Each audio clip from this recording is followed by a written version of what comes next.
Ladies and gentlemen, goyles and ghouls, welcome to another Freaky Friday with me, your host, Robert Austin 182.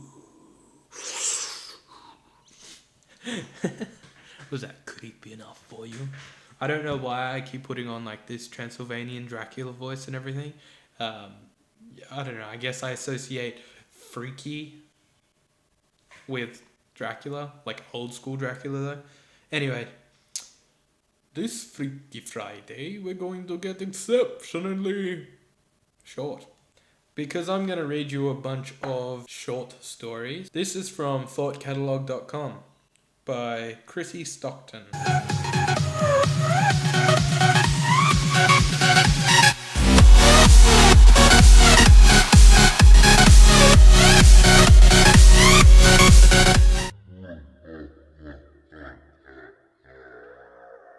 This story is called Mummy's Home. I heard a father is laying in bed after just waking up.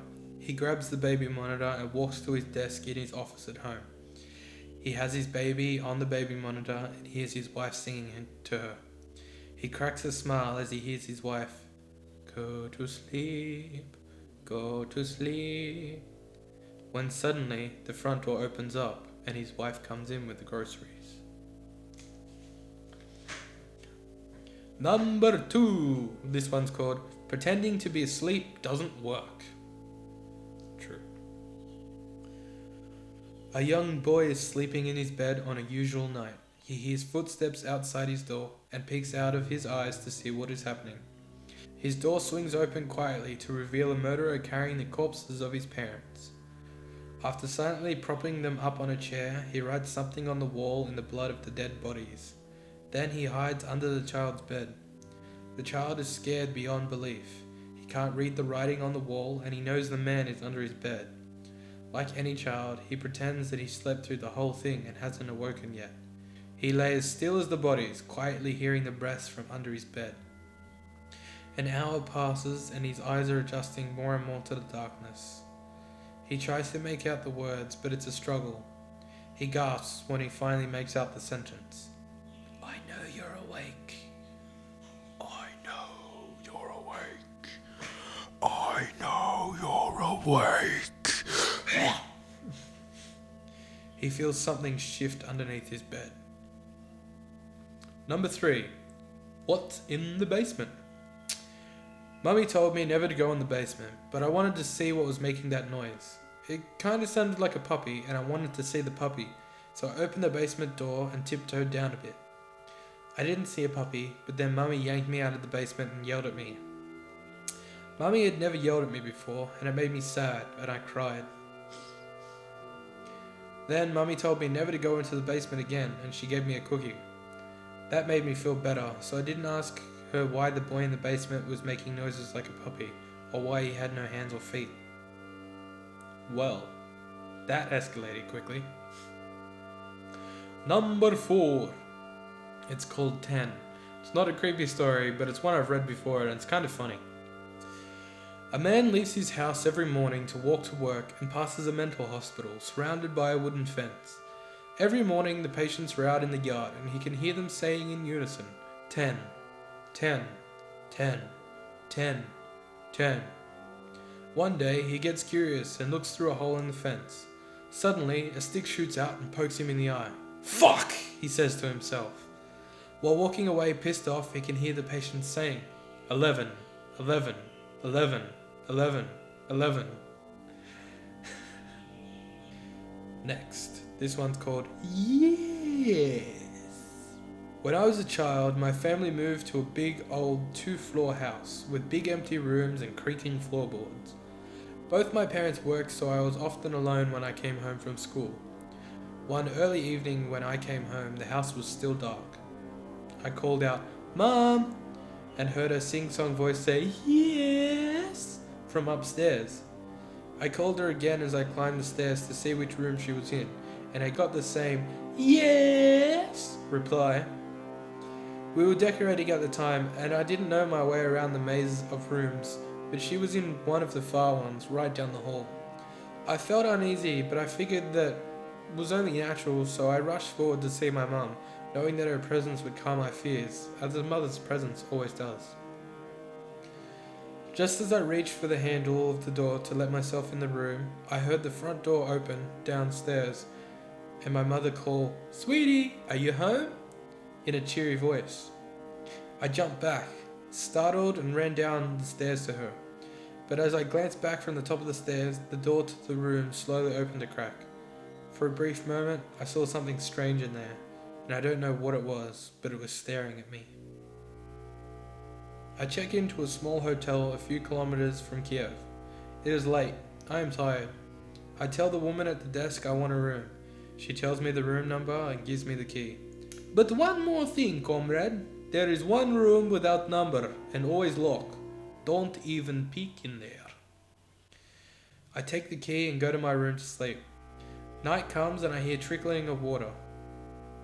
Comes from the room across from me. I cannot sleep, so I open the door.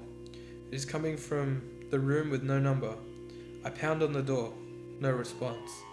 I look in the keyhole. I see nothing except red. Water is trickling. I go down to the front desk to complain. "By the way, who is in that room?" She looked at me and began to tell a story.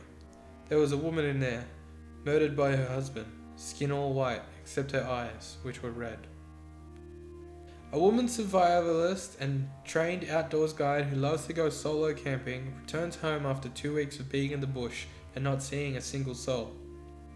She develops her disposable camera film to find a roll of film with numerous pictures of her sleeping at night, on different nights. She's never gone camping or hiking ever since. Next one. Be cautious of car crashes. There was a story about how a guy was driving through the mountains. He was ex-army and came across a car crash. The car wasn't damaged at all and almost deliberately placed in the middle of the road. He drove past and saw 2 people lying on the road. Pulls up in front of the crash, then looks back to see the people sat up and 20 or so eyes reflecting in his taillights from the surrounding bushes. He slams on the gas and goes. This story scares me because this kind of thing does happen with mountain tribes who are either cannibalistic or crazy. So I guess this is kind of true? I don't know. This one is called This Isn't a Story. This is me. I'm here. I'm shifting the words that you're reading, altering them from whatever this person wrote. I've been here for a while, for as long as you can remember anyway. Sometimes I say your name as you're falling asleep, or whisper urgently in your ear. Do you remember that time I screamed, throwing panic through you and setting your heart racing? That was fun. You're wondering who I am. That's only natural. Of course, you already know. I'm you, the real you. I'm the mind that existed here before you stole my body, before you forgot about being a parasite. I'm the child who looked the wrong way, asked the wrong question, saw the wrong thing, but I'm not so little anymore. You may have forgotten me, but I'm still here. I've always been here. I'm going to get out. Oh, that one actually gave me shivers. That's good. I like that. See, that's good because it's relatable. Now I feel like someone is watching me. Fuck. Ugh. Okay, so some of these, actually, all of these except the last one were pretty shit. If you're gonna do a creepy story, make sure it's creepy, make it relatable, make it believable.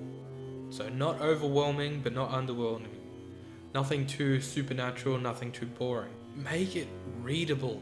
You can't tell a creepy story if it's like, I am, go, there. No, you need proper grammar and punctuation. Otherwise it's just, the story turns into a comedy, and we don't want to read a comedy. We want to read a horror story. That was Freaky Friday. Not so Freaky Friday. I still have chills and I have goosebumps. That last story was really good. I'd like to read something like that again. If anyone comes across these videos, if anyone comes across these videos and wants me to read their story, you can leave a link in the comments. Hit me up on Facebook, Twitter. Yeah, they're pretty much the same. Anyway, Please give me something really creepy to read. I want to actually be scared. I have so much trouble actually getting scared. So yeah, if it's got to do with like creepy old people or like creepy kids, please send it my way. Freak me out. Thank you guys for watching. Leave a like if you like creepy or not so creepy stories. That'll help me out and get me spread around like herpes. See you in the next video.